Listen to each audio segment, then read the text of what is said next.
ولقد أرسلنا رسلا من قبلك وجعلنا لهم أزواجا وذرية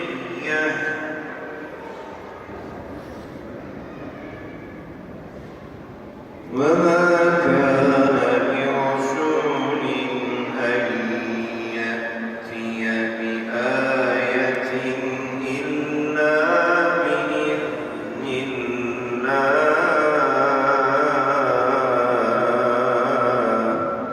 الله لكل أجل كتاب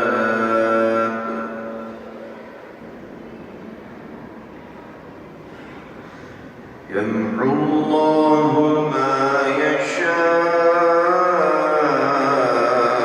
يشاء ويثبت وعنده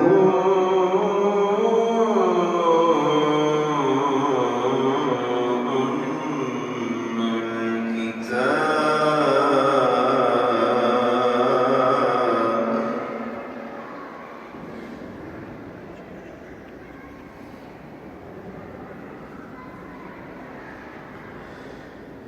فإما نرينك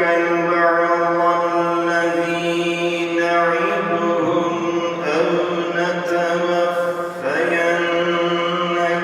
فإنما عليك البلاغ وعلينا الحساب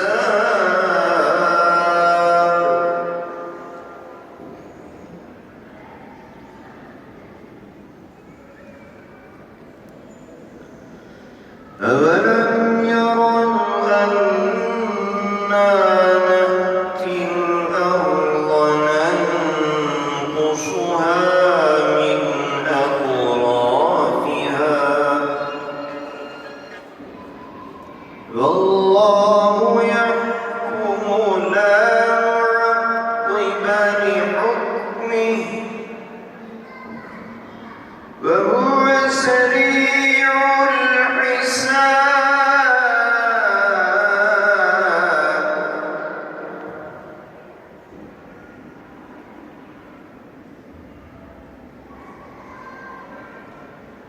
لقد مكر الذين من قبلهم فلله المكر جميعا يعلم ما تكسب كل نفس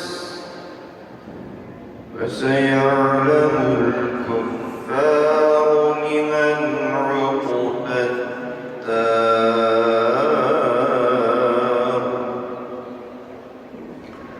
ويقول الذين كفروا لست مرسلا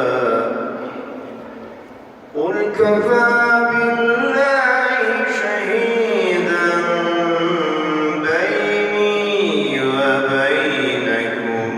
ومن عنده علم